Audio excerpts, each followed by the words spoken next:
Welcome to B.A.Showoff, the Dance Lifestyle Podcast. I'm Becky. And I'm Alexandra. And whether you're a dance coach, dance parent, or a dancer yourself, this is the show for you.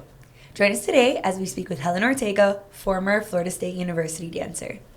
Hi, Helen. Hi. Thank you for being here with us today. Thank you for having me. I'm so excited. We're excited to have you, and we're just going to start off just talking about you and a little bit about your dance experience and dance team world experience.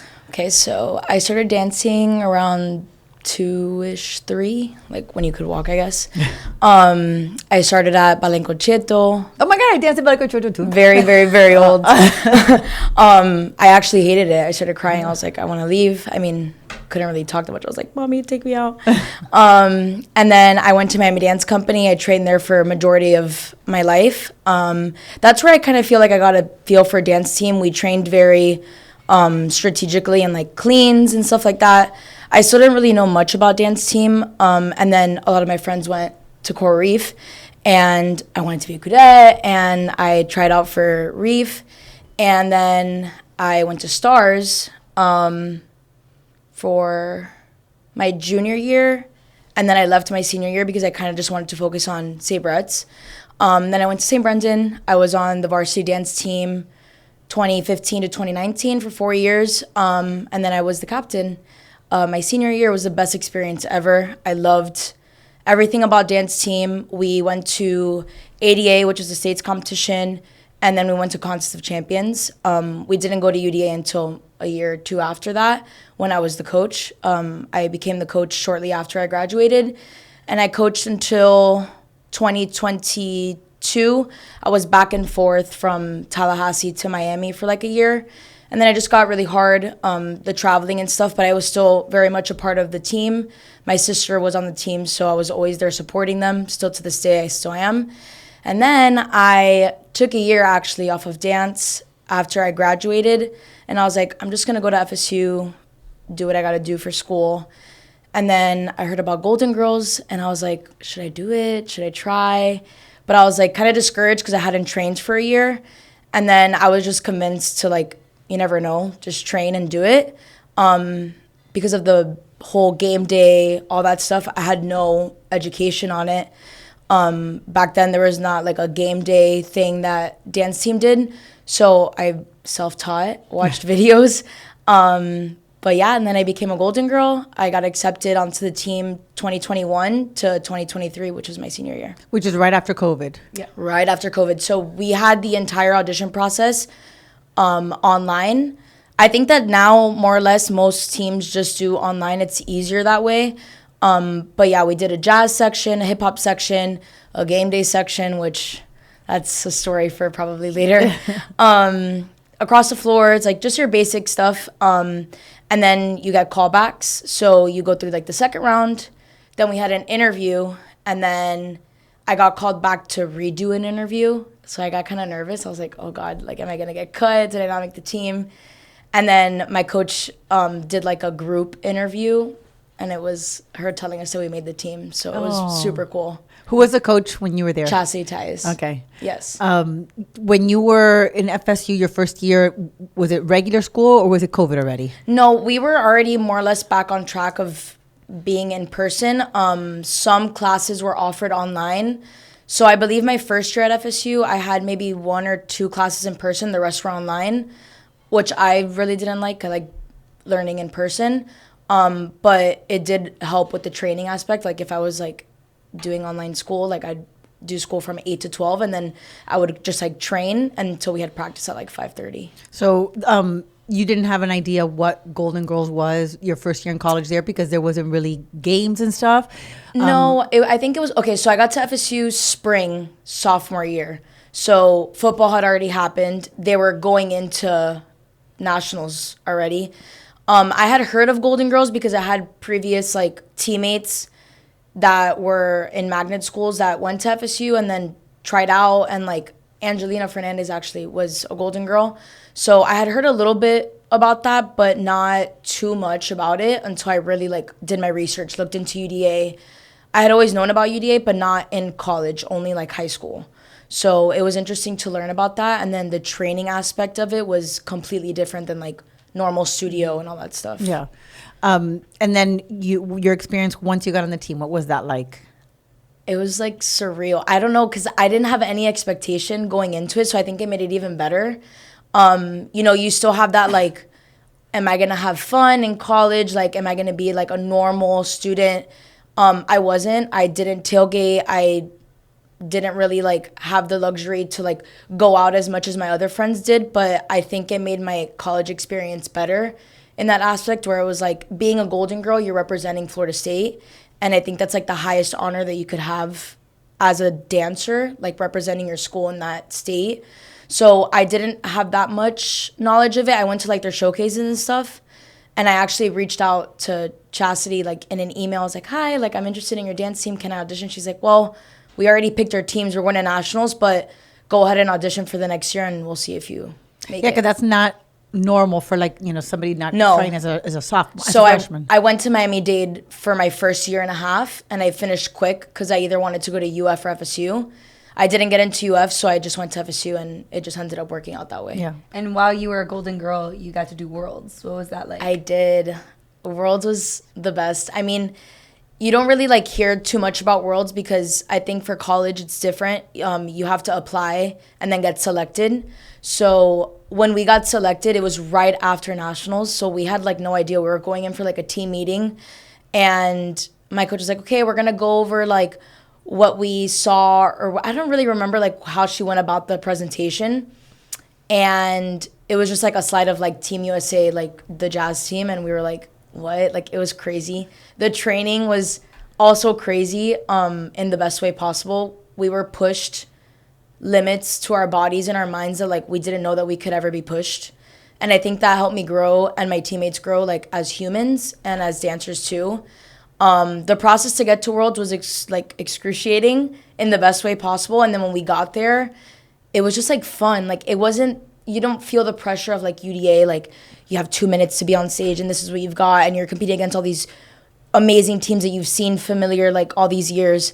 Like, you go into Worlds not knowing who you're competing against. These countries that you don't know how long they train. Like, you more or less know like how long LSU trains or FSU trains or UCF, just because like we're all kind of in the same football schedule. But I didn't know what Japan was doing. I didn't know what New Mexico was doing. Like, I didn't know. So going on to semis, it was nerve-wracking and scary. And then once you got off, it's kind of the same style. You watch the video back. You see corrections. They come in. We have practice. And then we do like this cultural exchange, which I don't remember if I think it's the day before you compete, where you're all like in that patio, the stairs at ESPN where people go in and out. Every country has like a knick-knack of like what they bring, and you like exchange and you talk and you take pictures, exchange numbers. Like, I have girls' numbers from like South Korea, and it's like, cool. No, it was like really crazy and insane and awesome. I wouldn't have How do you talk to them? Do they speak English? So some of them speak English. I know that the captains do try to learn how to speak English. Like Japan, when we were backstage with them, the captains were the ones that talked to us the most because they were the ones that really know how to speak English. But you'd be surprised. Almost a good majority of them definitely spoke English. And how many teams or how many different countries? I can't even tell you. I don't remember. It was so many. Like, the walkout that they do in the Olympics. Yeah. It was like 20 minutes of people just walking and walking and walking. It was like hundreds of people. It was crazy. How cool. Yeah, it was very cool. Do you get to watch the performances of the other teams, of the other countries, or it's kind of like UDA where like you can't really sit and watch. You do sit and watch like the other divisions, like the duos and the hip hops and the poms. You definitely watch the US. We are really big on like supporting each other, whether it's cheer, hip hop, pom, junior team, youth team. But like we weren't able to watch our competitors because we would be like backstage warming up. Same thing like UDA. Yeah, I'm excited for our experience with the World. Yeah, that's amazing. Congratulations. Yeah, it's going to be so cool. And I mean, it's a new thing for us. And I think for most teams, I think most teams only go once. Yes. Maybe twice years later. But I think that it's so much that they're like, okay, I don't think I'm going to do that again. Yeah, I think. I mean, I don't want to be incorrect on my facts, but I know that UNLV has been many times, and they've won many times. So like, we talked to them because they were our hip hop team when we went. super nice people.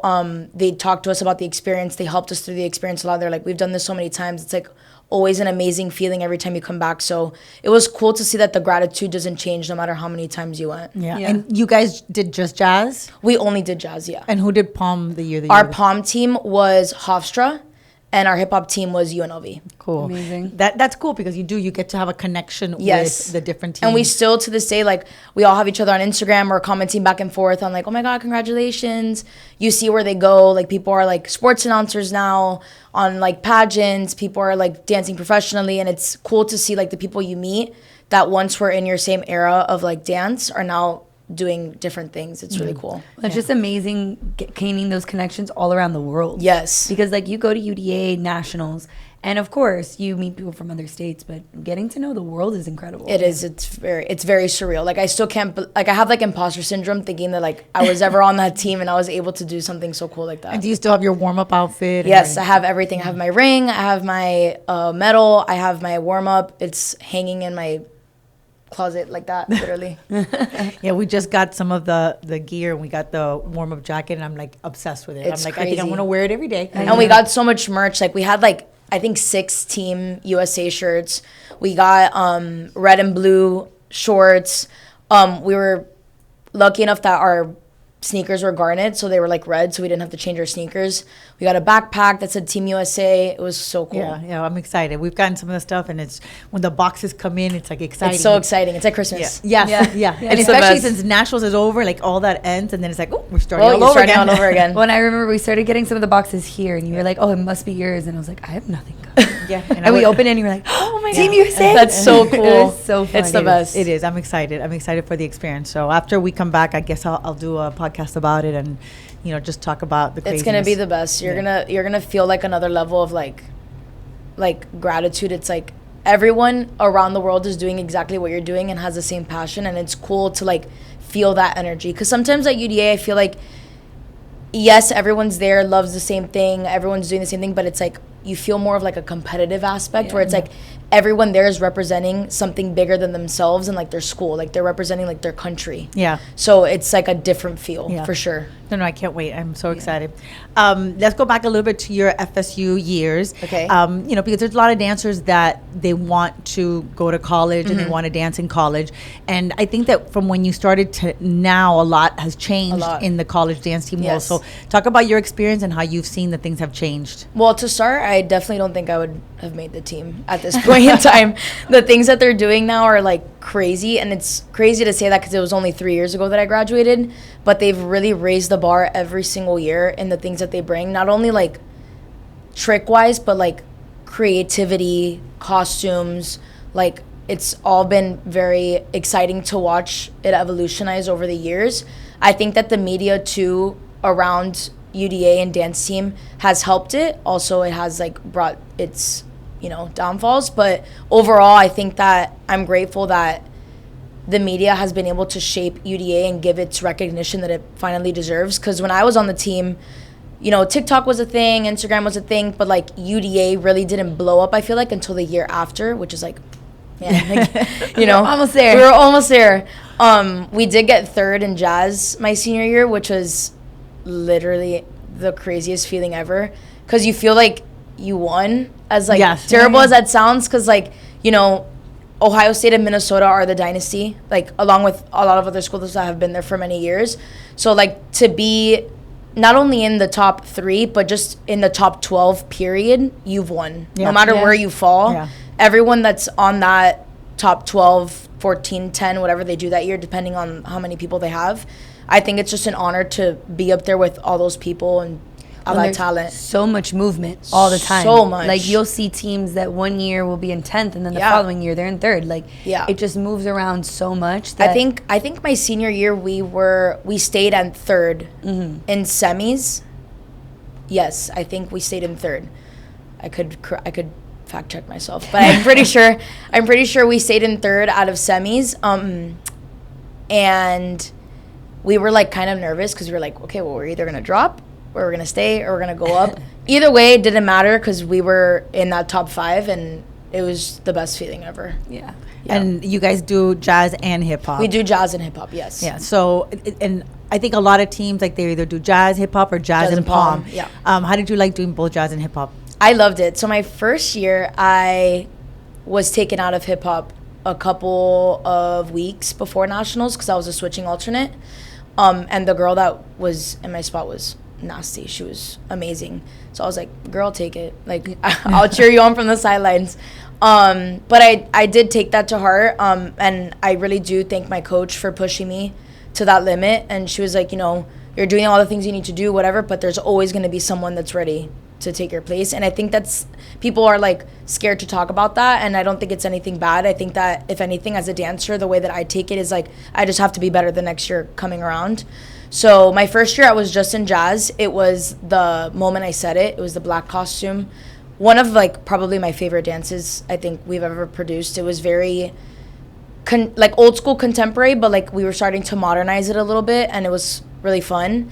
And then my senior year, I was in both jazz and hip hop. That was super fun. Hip hop, I had a blast. And we had made it to finals, I think, after a really long time of not making it. So it was just like the best time. We were having a party up there. Who were the choreographers when you were on the team? It was Joey and Daniel. They choreographed for Moss one year. I'm pretty sure his name was Joey. But they ended up using Nathan Cherry after. But my choreographer for jazz was Caitlin and Noah. Yeah. Caitlin Conley. Yes. We love her. She's great. They're the best. I mean, them together was like a match made in heaven that year. It was Dangerously in Love, the costume, the vibes, Beyonce, them two choreographing. The mindset of my team that year was just like on another level. We were just like, we had one goal, and we definitely achieved what we wanted to. Yeah. And have you ever thought about going back and helping coach college? I would love to. I mean, that's my dream in this life is to like be a coach for a dance team, whether it's college, high school, middle school. You know, I'm sure one day the opportunity will arise. I'm hoping. That's kind of what I work towards. But after I graduated my senior year, my coach, it was her last year coaching Golden Girls before she retired.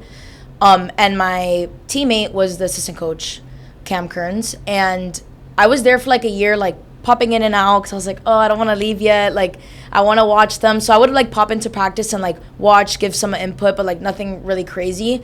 But it was just cool to feel like watching them on stage is like, oh, like I kind of like helped in a small way. And it felt really good. And then I moved back to Miami, and I've always kept in touch because Naya's one of my closest friends, and we were on the team together those 2 years that I was on it. And she's an amazing coach. What she's done with the program, I mean, is amazing. Those girls are on another level. Yeah, no, she's doing a great job. I've never seen like FSU break out of its shell the way it did in jazz and hip hop this year, and I'm so proud of what they produced this year. Yeah, and it's interesting because taking risks a lot of times it goes far beyond the placing. Yeah. It's also just taking the risk to expand what you as a dancer are gonna do. And stand out. Yeah, for sure. And you're also, I feel like, breaking the stigma of like this has to be jazz. Right. And like jazz has turned into like this contemporary lyrical thing, and it's like I saw a lot of teams this year bring out like jazz, like Washington State. Their jazz was great. I loved the style that they brought. FSU wasn't really like our true contemporary. It was like a mix. Like, I don't know, I loved the vibe of it. And then our hip hop was more like meaningful. Like we were trying to send a message. You know, the meaning behind it is beautiful, and I think it shows a true testament to like what Golden Girls really is. Yeah, sometimes those things mean more than getting the trophy. So. Way more. 100%. Standing out, making an impact is really what the main thing 100%. is. Especially landing in that top two. You make it to finals, you're a winner. I don't even care what place we get at that point. It's like we made it past the finish, we're good. And a lot of times that it's so subjective at that point. Everything. That it's, you know, it's what a judge preferred or what they liked better. I mean, 100%. You know, you look at like you were saying, Washington State, that they did something so different. But there might be a judge that's like, yeah, I like contemporary better. Yeah. I don't really like that. You can't ever, and I tell my kids that I teach now all the time, like, dance is subjective. Yes, we have a score sheet, and yes, we could hit everything on the score sheet, and there's going to be a judge that liked X team better than you, and that's what's going to be the downfall that year. And then you never know, next year it'll be FSU's on top and X schools, you know, switching. Like, it's just how it is. Dance is subjective. You never know. And it's what you do on those 2 minutes. Like, you could have the most amazing routine but fall out of something, and that's it. That's it. So you as the next team, you're like, hey, this is my opportunity, and you could have nailed it prelim, semis, finals. That's just how it goes. It's horrible because it is 2 minutes, and you know there's nothing you could do about it. Like, you know, and as a coach, that's like the worst feeling. Like, you're sitting there and you're like holding your breath, and you're like, I know. I've never been able, like, as much as I really do try, and I have to like consciously think about screaming at them while I'm like screaming and cheering while I'm watching them, but I'm holding my breath for those 2 minutes. I really do try my hardest. Like, I actively do because I know they need it from me. But wow, that takes a lot of effort. I think I'd much rather be a dancer than a coach. Like, experiencing the coaching side of things was like another level of anxiety that I had never felt. No control. No control. Because at least on the dance floor, like, you can try to control as much as you can because you repeat the steps day in and day out. And even then, you still don't know what's going to happen on stage. But as a coach, you really have to be like, right, it's like a parent. It's like a parent that you're like, you know, you hold your kid's hand and then like, okay, you're off to school on your own. And you're like, there's nothing I can do. I hope you do good. And I was the coach that would press play. Oh my God, that was the worst. I think that's worse than me watching them like dance. I'm like, my finger slips off of this thing and it skips their music. I'm gonna freak out. That's the worst. It's the worst. My JV this year, we had an issue where I ended up having to press play for my JV, and it was like in prelims, or I'm sorry, in semis. I pressed play, whatever, and they did really well. It was like the best they'd ever done. Okay. The next dance goes, and they're like, "You have to press play now." I was like, no. I can't. My blood pressure's about to drop to the point. Yeah, I was like, oh, no, I don't want to do that. We're good. They're like, you have to. It's good luck now. And I was like, no, please. Anything else? People who have never done don't understand that. No, they don't get it. They don't get it. You know, your finger touching at the wrong time, pushing at it doesn't. It doesn't. It's a stress that you don't ever want. So I can't even remember the last time that I pressed play. I can't. It's been I unfortunately can. It was a few weeks ago. That's the worst. It was really bad. No, it is. And I don't plan to do it ever again. So what was your seasons like in college? So when you did, you know, the times that you would practice for games, the times that you would practice for UDA, what is it that looked like for you throughout the year? So starting in the summer, we do summer intensives, more or less like everybody else. It's more like choreo, get a feel for your team bonding. A lot of guest choreographers come in so that we could like get a groove on, and then our choreographers will come in around August, earliest September. August, September-ish. We don't really start cleaning until December, which is like a month before. Which, that's crazy. Yeah.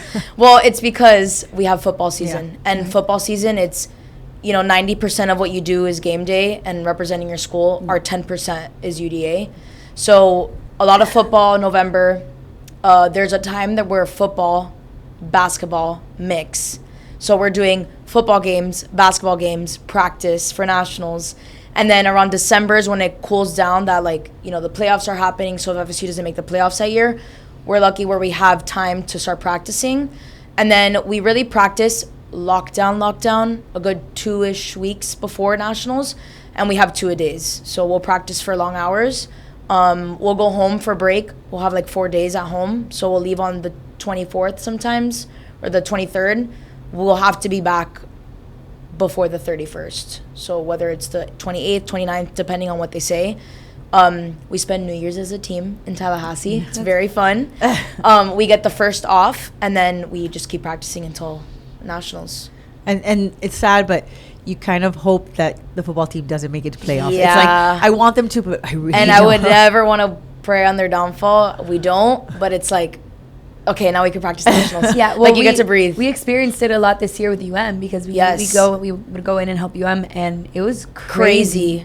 And like they would have to send alternates, they would have to do this, they would like it. Just the way they had to maneuver everything was insane. Yeah, one of my really good friends is on UM Sensations, and she was talking to me about like the whole process, and I was like, I could never. I mean, Ohio State did it for like 2 years, and I just couldn't even imagine doing that. Yeah, the national championship is the day after college nationals. It's literally crazy. That's another thing. They had to leave and go straight there. Yeah, insane. Yeah. And I mean, a lot of these kids really wanted to do it too. Like they were like, we want to go to the game, we want to do this, but like, you know, obviously understanding they had nationals, but like they wanted to do both. Best of both worlds. I mean, you being on the dance team, you're representing your school, and you want to represent your school at the playoffs, at the championship. Like that's the highest thing that you could ever do. It's the best feeling, but it's like, you know, you are like splitting time. Well, and that's like such an intense school spirit. So intense. Yeah. Being in those, you know, stadiums and cheering for your team. It's the best so much feeling. Well, it goes to show the importance of stamina. Yes. Making sure that you can handle doing both things. Yes. The importance of being prepared, because if time you're, management. you know, your games are these days, I still have class, I still have this.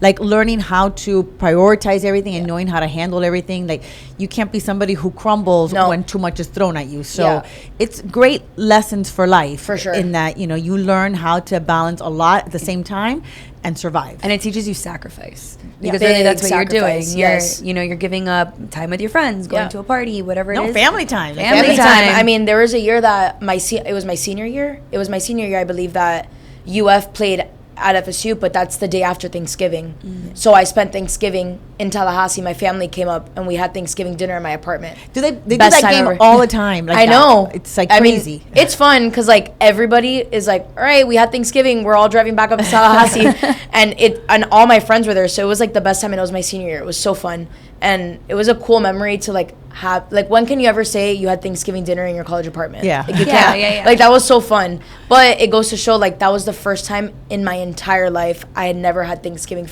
dinner with my family. So it's crazy because yes, you do have to sacrifice a lot, but if you're not willing to do it, it's not the place for you. Yeah, and it's a limited amount of time in your life that you're going to have the ability to do those things. You have to appreciate it and take advantage of those moments, because it flies by. It goes by very quick, and you have so many experiences that you don't even realize everything you just learned, everything you just went through, and in the blink of an eye, it's over. It's sad. It really is. Like, I think about it all the time. I'm like, man, I wish I would have enjoyed these times a little bit more. I feel like I enjoyed it to the best of my abilities. But then you always think like, you know, there's that time that I could have enjoyed that 8-hour practice more because I was so tired from school and lift and having to like train for football and then going back to practice for UDA. Like, you sometimes could lose it in the 12-hour day that you have. But overall, like, if you have the opportunity to be on a college dance team, I would do it 100%. And if you could give a piece of advice to any student, any aspiring potential dance team college dancer that maybe has those fears of, you know, will I enjoy my college life? Will I still be able to balance it all? What would you tell them? I would say, one, stay like authentically yourself throughout the entire process and be honest with yourself too. I feel like if you are really struggling with the fact that it's a lot on your plate, you also have to think about not only yourself but the people around you, because at the end of the day, your energy will shift. We're all so close and we all require so much of each other to like, hey, I'm having a bad day, I'm at 20%, but you're at 80, I need you to lift me up. That's how we were the entire time throughout the years of being a Golden Girl. And I feel like in any team, if you're not willing to give that part of yourself to the rest of the team, then like you have to be honest with yourself. 2, I would train as much as possible before the audition process. So like, really know your school. If I want to go to UCF, what is it that they're requiring of me? Be overly prepared. It's always better to be overly prepared than underprepared for an audition. And then 2, always remember that there's hundreds of schools out there. Like, it's not just the top 12 that were at UDA. There's many other D1 schools. There's other D1A schools out there that will fit for you. Like, if you get denied from Ohio State, the school in general, because everyone forgets that you have to get into the school, right? Maybe you get into UCF and maybe that was the path for you. Like, everything happens for a reason. And if you're aspiring to be on X dance team but things just don't work out that way, I would tell them not to shy away from other dance teams, because there's so many more opportunities in other places. Yeah, I mean, you think about it, as a team like Minnesota, like Ohio, like LSU, there's only a certain amount of kids that can get in each year. Yeah. You know, the chances that you are that one, you have to understand, are very small. Very small. So have, you know, your eyes open, look at what's out there, have an open mind about what you can and can't do, and look into all the different schools, because for sure, your path is set for you already. And if you keep that in mind, that what's meant to be will be mine, you're going to have a great college experience. Well, and it's not to say that if I don't make this team, I'm not talented enough. At all. Yeah, no. At all. You could be a perfect fit for that team. You could have the talent to do it. You could be all the things, but maybe that just wasn't. Yeah, your talents are meant to go elsewhere. Yeah. 100%. And things like that are out of control. Like, my senior year, we had, like, 10 plus graduating seniors. The year before that, there was 5. So the spots are limited just based off of, like, the graduating class. Yeah. So you might be lucky where you would have auditioned my senior year and there's 13 spots open, but then who's to say the next year there's only 1? Yeah. You know what I'm saying? Yeah. So it definitely differs. No, and then the most important thing is you have to get into the school. You have to get into the school. school. Some people are like, this is where I want to go. You have to like the school. Yeah, I want to dance on this dance team, but what if you don't have the grades? Or what if, FSU and UF, like, there's schools that you could have all the requirements and not make it. Because it's happening more and more. It's just so hard to get into these schools. Yeah. So you have to accept it might not be my place. There's somewhere else that I could go to and figure out what that is. And like you were saying, you're going to live there for the next 4 years of your life. Yeah. If you don't like where you're living, it's going to be really hard, and it's going to take a toll on you mentally, physically, not just in dance team, but in school, which to me is the number one most important thing. So you really have to make sure that all around aspect, not just the dance team, is what you're looking for in the school. I think about it all the time. I'm like, if I was a dancer, I would definitely want to be like on Minnesota, but I would never be able to be in that cold. The freezing cold. No one thinks about that. 60 degrees and I'm shivering. Icing, icy cars, shoveling snow out of your driveway. It's crazy. Yeah. Well, I think that a lot of dancers, they want to come down to Miami and go to Miami because of the weather. Yes. And they're like, you know what? That's the place to be. There's no snow. There's never cold. Never a winter. Never. Always summer. Yeah. So come down here, come to Miami, and and Johnny's great. So you can go and hang out with her. Yeah. So now what are you doing in the dance world? So, you graduated college, you've been gone for a couple of years. What are you doing now? So I moved back down and I started teaching at Elevate Dance Company under the direction of Celioni and Erica. They're the best. I love them both very much. They've given me plenty of opportunities to grow as a choreographer, as a teacher, mentor, and it's honestly the best place, the best fit for me right now. The girls are amazing, very talented, a lot of potential. I get excited working with them every single day. It's never a dull moment when you're teaching at a studio. Of course not. But I'm teaching there primarily. I teach there 4 days out of the 5-day week. So Tuesday, Wednesday, Thursday, Friday. Yeah, 4 days. I primarily teach technique and contemporary training. We have a Wednesday class where it's like an hour of technique and combo. So like I introduce them into like different dance styles of like jazz, funk, contemporary, super modern, contemporary, lyrical. It kind of varies. Like I could play around with it as I will. Sometimes when we have competition season coming up, I'll do like improv training because a lot of girls, not just them, almost everywhere, think that like dancing is like trick after trick after trick after trick, and it's like that's not necessarily dance. Like we have to learn how to move. So I love training them in that. It's like my favorite thing. I'm a big mover. I was always a big mover growing up. And and then I have a couple solos and I train them throughout the week as well. And then my Saturdays are usually always booked. Like today I worked from 9 to 2:30 just running solos because we have competition this weekend. So you do a lot of privates also, because I see that you always post. So if somebody wants to take privates with you, how would they find you? They could DM me on my dance account at Helen Choreo, and you could just DM me, and my availability is kind of flexible. Right now during competition season, it's really hard because I try to focus on my soloists so that we could keep training. But when competition season dies down around April, that's when I have most of my availability, which is great for dance team because they start auditioning April, May-ish. So that's what my focus will shift towards, starting in April. Well, Helen, it has been great talking with you and having you here. And maybe when I come back from Worlds, maybe I'll bring you back so we could chit-chat about Worlds and exchange stories. I would love that. Thank you for having me. Thank you. And to our audience, thank you so much for being here with us today and talking with Helen. And if you like what you heard, make sure to subscribe to our YouTube and follow us on Instagram and TikTok. And if you have any questions or suggestions, make sure to click on the link tree in our bio and fill out our Google form. Thank you, guys. Bye. Thank you.